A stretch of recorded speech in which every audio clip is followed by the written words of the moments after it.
This is 5 Minute Friday on future-proofing your career.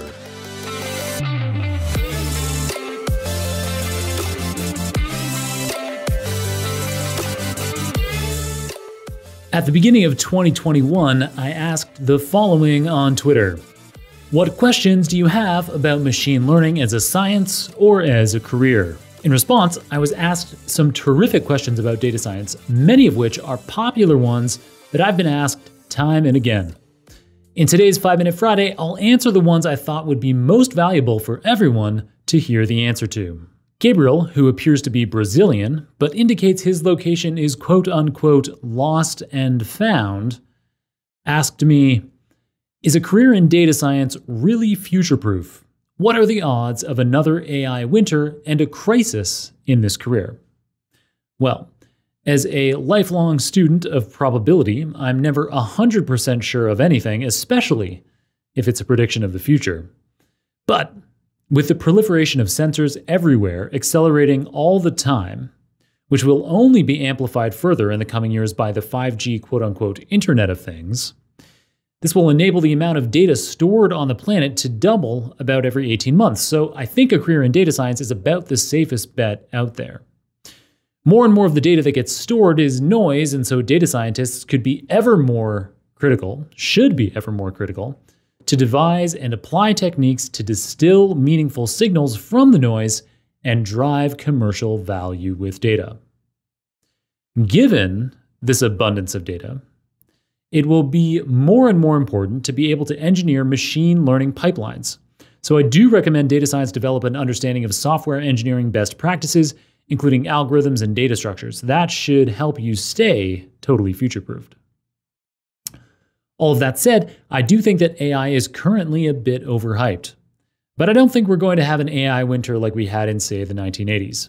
This time is different because there are so many more sensors, global connectivity, data, and cheap processors than ever before. So I don't think data science will become obsolete, but as investors and consumers realize some of their expectations of AI are driven by Hollywood and marketing hype, there may be an AI autumn.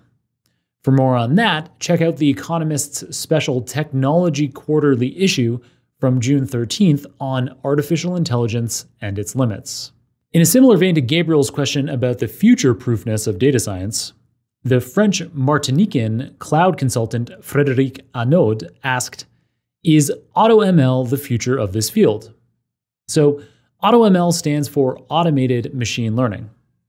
In the next episode of Super Data Science, number 445, which will be released on Wednesday, the guest, Sinan Özdemir, and I discuss AutoML in more detail. But the short answer is yes and no. AutoML is only very useful on clean data, and in the real world, we are typically presented with only the dirtiest, noisiest of data. AutoML may become more prevalent as it accelerates the identification of the optimal model choice or the optimal model hyperparameters, but it is not a replacement for the blood, sweat, and tears of data scientists munging data. All right, next. Both a bioengineering PhD student named Zach and someone with the Twitter handle DoomScrollPro asked me questions that are related to model interpretability and bias. So this is related to the previous questions because while open source model interpretability tools are becoming more common, two particularly popular ones are Lime and SHAP, ultimately the data scientist themselves is responsible for ensuring that a model is sufficiently interpretable and doesn't include unwanted biases such as those against a particular demographic group. AutoML may recommend an extravagant deep learning model as optimal for accurately solving a problem, but if interpretability is paramount to your application, say because your model will approve people for a credit card or determine the length of their prison sentence, then a simple regression model with marginally less accuracy perhaps, but completely interpretable model weights might be much more appropriate. Cool, we're out of time for this week. On next week's 5 Minute Friday, I'll be back to answer popular questions about machine learning, ranging from the best learning paths for getting started in machine learning to the hardest concepts to understand in ML. In the meantime, check out Wednesday's guest episode with Sinan Özdemir for more detail on AutoML, as well as tons of other fascinating topics, such as how to make conversational AI, also known as chatbots, effective for automating real-world business processes. Finally, if you'd like to ask me your own data science or machine learning questions, or anything at all really, feel free to tag me in a post on LinkedIn or Twitter. My handles are in this episode's show notes, and I'll aim to answer them via social media or perhaps on an upcoming Super Data Science episode.